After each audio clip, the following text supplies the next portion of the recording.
What is up, guys? This is Tcg Sam here, and in today's video I'm coming to you guys with the new format updated birdup deck profile, or Tri-Brigade Lyrilusc, without the Fusion Destiny engine. So if you don't like that engine, you can definitely try this deck out. So if you guys like this type of content, be sure to let me know by leaving a like, commenting, and subscribing. But with that being said, let's just hop straight into it. So the new format birds, I decided to still kind of keep a big bird engine. I'm gonna explain why. 3 copies of Warbler, 3 copies of Sparrow, 1 Wagtail, 1 Swallow, 1 Barrel. So the triple Warbler is pretty standard. It's like the best one to open because it just summons like all your birds out. Cobalt Sword, I'm still maxing out on it, just because of how powerful this card is, allowing you to get access to Tri-Brigade Nerval, bridging your 2 engines together. And it's more important than ever now to actually be able to open one of these, because you only have 1 Recital Starling now. Cobalt Sparrow is also really good to give targeting protection to your monsters. And of course, even if you draw like just a regular Tri-Brigade hand plus this allows you to like search any level 1 winged beast, so it can give you an extender with a Warbler if you have like Bird Call or Farigede or something, or you can grab Barrel to make some XYZ plays. 1 Wagtail, 1 Swallow is pretty standard. There's not much to say about that. I'm not playing Desires, so 1 Swallow is more than enough. The reason why I cut down Barrel to 1, this is going to seem kind of weird because last format Barrel was being played at 3. This format, my extra deck, I cut down a lot of the XYZ monsters. I don't play like the Utopic Draco feature package anymore, and with only 1 Recital Starling, essentially like the only other XYZ monster you really want to make turn 1 is Ensemble Robin, and for that reason I think 1 Barrel is good enough. It also conflicts with Tri-Brigade Bearbrum, which I'm playing, because once you link off Bearbrum, you can't summon anything but Tri-Brigades. So if I use this first, I can't use Bearbrum. If I use Bearbrum first, I can't use this. So that just kind of conflicts with that. I just want to play the 1, so if I ever need to search it, it's there. So that's it. 9 birds. I mean, it's a weird ratio, but I think it works out pretty well. Next up for the Tri-Brigades, 3 Fractal, 3 Nerval, 1 Kairos, 1 Kit. This is very standard. Nothing has really changed. You definitely want to max out Nerval in this deck because of the synergy it has with the other birds, but other than that, not much to say about here. Very standard Tri-Brigade lineup. And then for the other monsters, triple Artifact Lancia. I think Artifact Lancia is incredibly good this format main deck, because it just has applications against every single deck out there. Like every meta deck, I should say, that you can think of. So like against Phantom Knights is obviously really good. Against Virtual World is great. Against like Tri-Brigade variants, it's also really good.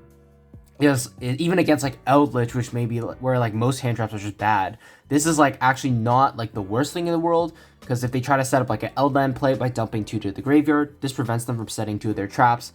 Obviously it's not great, but I mean, like, at least it has some applications there. And against like Fluanderies too, it prevents them from getting like their follow-up and stuff. So Artifact Lancia, incredible card this format. I definitely think it's main deck worthy. It's just because of how many decks need to banish this format.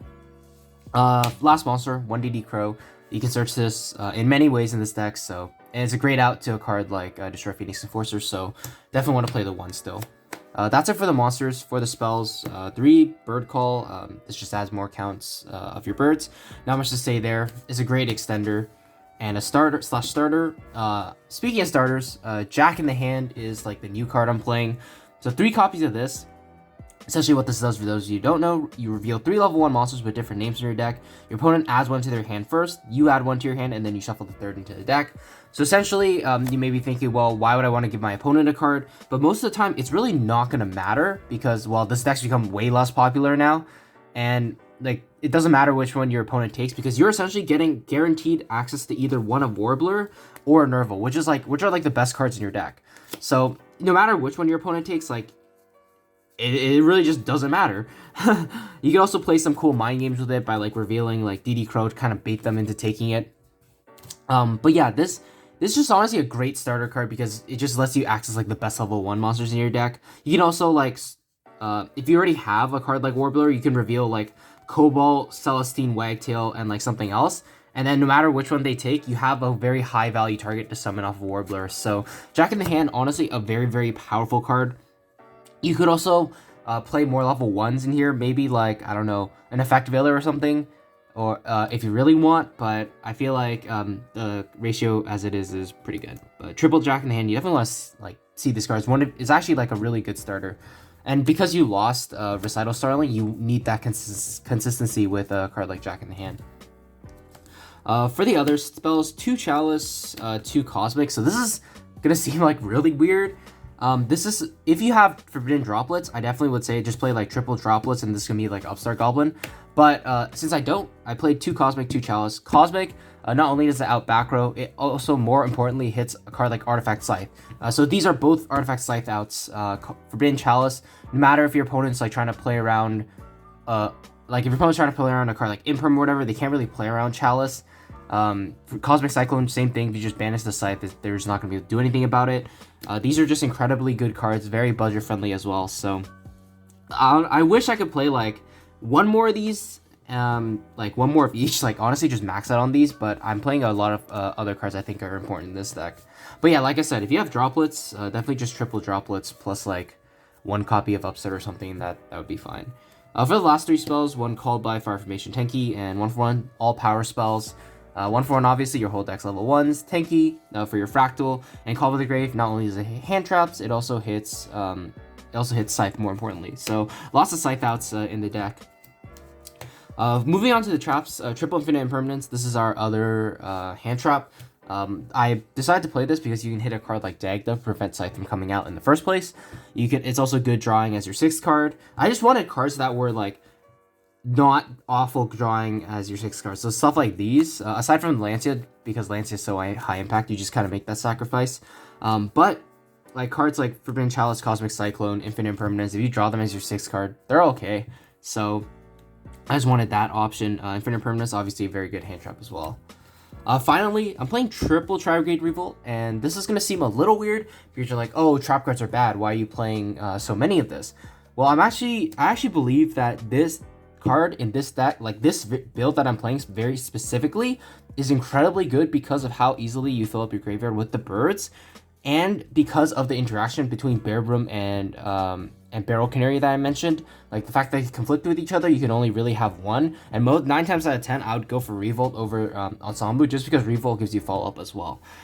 So with maxing out on triple Revolt, it allows you to hard draw it more often, and therefore end on Barrel Canary as well, giving your Ensemble Robin protection with the Shred, because now it can't be beaten over, because when your opponent normal summons something big enough to beat over it, Tri-Brigade Revolt essentially can protect it, and it gives you follow-up as well. Like that's a great thing about a card like Revolt. It gives you follow-up, it interrupts your opponent, and like it just puts so much pressure on them because you search a Tri-Brigade for next turn. And if your Omen dies as well, that's another, that's any like bird monster as well. So it just puts so much pressure on your opponent. Hard drawing this card is not bad at all. It helps you play through like hand traps. If your opponent hand traps you at a weird spot and you're just able to fill up your grave, Tri-Brigade Revolt is just honestly such a great card. I honestly do believe in this deck, in this card a lot. Especially like if you get Lancet, for example, you're still able to fill up your graveyard and at least have something on your opponent's turn. Whereas before, if you're only playing one, you're just never going to see it enough. So yeah, triple Tri-Brigade Revolt, and that rounds out the 40 cards. I should mention, I wasn't playing Fusion Destiny. I do think it's very good in this deck, so if you guys have access to the engine, I would say you can cut down the Revolt, 2 Revolts, and you can also cut down, I guess, either 2 copies of Cosmic or 2 copies of Chalice, and then just like, yeah, for like the 2 Fusion Destinies and the 2 Destiny Heroes in your main deck. In your extra deck, there's like a few flex spots, so you can also just swap it in there. So if you have access to the engine, you can definitely just play it. Before moving on to the extra deck, I just want to give a quick shout out to Your Playmat. If you haven't checked them out already, to get your own custom sleeves, custom playmats, be sure to check them out in the description below using my affiliate link for 10% off your entire order while helping to support the channel. So I'd really appreciate it if you guys are going to buy them anyways. Please just use my link. It gives you 10% off and it helps the channel out, which I really appreciate. But anyways, moving on to the extra deck, we have 1 copy of Ensemble Robin. This is still an incredibly good card, like I mentioned. I really like ending on this because it also gives you a Lyrilusc follow-up if it dies. And plus, his bounce effect is just so good against so many decks right now. And especially when you're able to protect it with a card like Revolt, then essentially, like if you have like 3 materials under it, it becomes 3 bounces because your opponent's just not beating over it with a card like Revolt to protect it. 1 Recital Starling, it's limited, of course. Still a very integral part to certain our combos, which I will be showing the main combo of this deck, in my opinion, right after right after the deck profile. 1 copy Assembled Nightingale. This is also one of the other big reasons I decided to play a bigger bird count. Assembled Nightingale is an incredibly good card going second. It's one of the best like Zeus enablers, in my opinion, just because of how like hard it is to deal with. If you summon it with Cobalt, it can be targeted and it can protect itself and all Lyrilusc for the rest of the turn, which is a very important effect. Because for example, if you're playing into like a Phantom Knight board, for example, you have to play through like DPE and they're like their Break Store coming back and then Rusty popping a card. And while you're going into a card like Zeus, it also, not only does it enable Zeus, it also protects your Lyrilusc for the rest of the turn, which a lot of people probably don't know about, which is very important because like then it protects your Lyrilusc from being destroyed and stuff. But yeah, one of the best Zeus enablers, Downer, Zeus. This is it for the XYZs. I cut down on the XYZs because I think the birds are very good for linking off as well, and I think the Tri-Brigade focus of the deck is just a lot more important right now. So yeah, 5 XYZs, they're all very, very strong. For the Link monsters, 1 copy Almirage. This helps you with your weird like brickier hands, so I think Almirage is pretty important. 1 copy of Farigate, very standard, like good extender. 1 copy of Bearbrum. I am playing Bearbrum now in this deck. I do think you need Bearbrum if you're gonna play this deck, just because of how powerful a card like Revolt is. You don't have a card like Samorg that's great to like end on anymore, so I think you have to go for Bearbrum. 1 Double Dragon Lord's obviously a really good card to summon off of your Tri-Brigade monsters. And then 1 copy of Rugal. I just wanted a Link 3 that you can summon with a Bearbrum plus a Tri-Brigade, and I just figured, well, this is probably the best, like the best one to summon just off of random like Bearbrum plus any random Tri-Brigade. It has a pretty relevant effect, and of course it helps you like Link climb into Access Code or Shurag or something. So Tri-Brigade Rugal, really good, pretty good card. 1 copy of Appaloosa. So without Samorg now, Appaloosa is kind of what you're going for. You're kind of playing like what the pure Tri-Brigade deck was playing before, except you have more flexibility with the Bird Engine for a card like with like to go into cards like Zeus, and it also gives you great like abilities to spam the board and just link climb from there. So Appaloosa really important. That's gonna do it for that part. And then Triple Shurag. I decided to play Triple Shurag, and that's because like I said, I'm playing the Triple Revolt. I want like a very strong grind game. Shurag just helps you do that. Essentially, every time you summon a Tri-Brigade, it's just a huge threat because your opponent just won't ever know what's coming down on them. Like if a Shurag drops down on them, like it just forces so much out of your opponent, because not only do they have to deal with the banish, if Shurag dies, it also floats into something else, which is super important. And yeah, Triple Shurag, and you do have a little more flexibility in this extra deck, especially because I'm not playing a card like Destroy Phoenix Enforcer. So I have a little bit of extra room. I think the Triple Shurag does come up. You can use 1 in your regular combo, and then you still have 2 to use with Revolt and your following turn. And then finally, this is supposed to be an Access Go Talker. I just don't have one at the moment. So Access Go Talker helps you close out games really well. I do think it's fine if you're only playing like a single Link 3, because you rarely go into Rugal anyways, except with your like really weird hands where you have to link off Bearbrum plus just 1 random Tri-Brigade to go into to trigger off the Bearbrum. But other than that, you're always going to have this Link 3 in your extra deck, so it doesn't matter that we're not playing a card like Doom Eagle or something, because you can just like I said, you can do the Revolt play, and then next turn you essentially have a Tri-Brigade, summon this, summon the Access Code, and then you can just go for game from there. So yeah, that's going to do it for the extra deck. One quick thing before I end the deck. The extra deck, if you are deciding to play a card like Destroy Phoenix Enforcer, you can cut down the Shurag to 2, and I suppose you can also, you cut down the Shurag to 2, you can probably cut out the Almirage as well to play Anaconda and Destroy Phoenix Enforcer. I think the rest of the deck is like pretty important to keep, so I think this is pretty much what you would be cutting if you were playing Destroy Phoenix Enforcer engine. So yeah, don't go anywhere. I will be showing the combo in just a second, so I'll see you guys there. Alright guys, so welcome to the combo tutorial part of the deck profile. I'm essentially showing what I believe to be the main combo now in the deck, which of course is still Warbler, Cobalt, Sparrow, except now you have many ways to get to this. Like this can be any combination to do. For example, you can also have a card like Fractal to like replace this. It really just doesn't matter. You have so many ways to get access to this combo. I think it's incredibly consistent in this deck. You have Jack in the hand, you have 1-for-1, you have obviously these cards, Bird Call, and you have Fractal Teki. So you have many ways to get to this combo. So for this combo, all you're gonna need is any way to get like access to these two, plus a random card in your hand. So unfortunately, it's not like really a pure 2-card combo, but this card literally can be anything. All you're using it for is putting it back for Bearbrum's effect. But with that being said, let's just get straight into the combo. So you want to special summon the Warbler, activate Warbler effect, special summon the Cobalt. Cobalt effect is gonna add you the Nerval from your deck to your hand. Still important to add Nerval first, just because it does the most for you as a standalone card. Overlaying these two for Recital Starling, activating Recital Starling effect to add a copy of Sapphire Swallow. Then you want to activate the Sapphire Swallow, special summoning itself and the Nerval to the field. And then from here is where it deviates from like the original combo. You want to link these two off, specifically these two, leaving the Nerval on the board for a copy of Farigit. And then from here, activating the Nerval effect to banish. You probably want to keep the Recital and the Cobalt in the graveyard, so I'd get rid of Warbler, Sparrow, but it doesn't matter for the purposes of this combo. We're going to be summoning out our double Dragon Lords.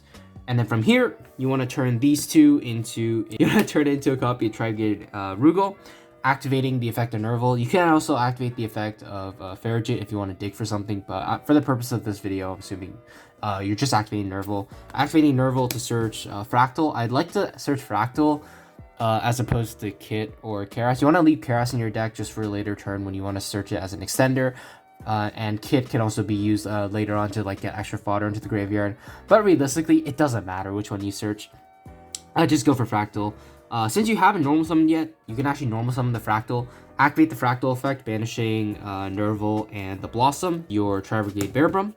And then from here, you want to turn the Fractal, the Rugal, and the Bearbrum all into a copy of Appaloosa, giving your Appaloosa 3 negations. Then you want to activate a copy of Bearbrum, adding Revolt to your hand and putting that random card back to your bottom of your deck. So essentially your end board off of those two is incredibly strong. You have access to double Dragon Lords, Revolt, and an Appaloosa, so it's like a higher ceiling than the regular Tri-Brigade combo where you end on Appaloosa Revolt. Gives you incredibly good follow-up because on your opponent's turn, you're able to essentially bring back Nerval, you can bring back the Farigit, and you can, you just want to leave one of your birds banished. You can bring back the Sapphire Swallow, summoning out Omen. And from here you get a draw off of Farigit, you get a search off of Nerval, and if Omen dies, you get to add a level 1 bird, which is incredibly good. But the other upside of this end board is your double Dragon Lords and your Appaloosa are incredibly well protected by this Omen. Essentially, your Appaloosa is going to resolve all 3 of its negates because your opponent won't be able to beat over it with a card like double Dragon Lords protecting it and Omen protecting it. So Omen protects double Dragon Lords and Appaloosa, and double Dragon Lords can protect the Appaloosa after, for example, you summon Omen. As you can just send the Omen for free, and Omen just gets so much value when it's sent. So incredibly like good combo that gives you strong, a pretty strong end board considering you're resolving all 3 Appaloosas, 1 banish, and 1 double Dragon Lord. So essentially you have 5 interactions with your opponent, plus incredibly good follow-up because Omen grabs you any level 1 bird, plus Nerval grabs you any Tri-Brigade to go and to threaten the access code for next turn. So a very, very powerful combo off of just 2 cards that you can very easily see in your opening hand with the amount of copies of them we play. So with that being said, I just want to thank you guys so much for watching this deck profile. Let me know if you guys prefer this type of deck profile where I give the combo at the one combo at the very end and then just do a test stand video, as opposed to splitting it into 3 videos with like deck profile, combo tutorial that's like very linear, and test stand video. Because now I'm just gonna be doing a test stand video where like I go through some of the other hands this deck may have. So do let me know in the comments below, but hopefully you guys enjoyed the deck profile. Let me know if you would change anything in this combo. I personally find that this is the best one that I can do with the build that I'm playing, since I'm not playing DPE. But once again, with that being said, I just want to thank you guys so much for watching, and I will see you guys soon. Take care.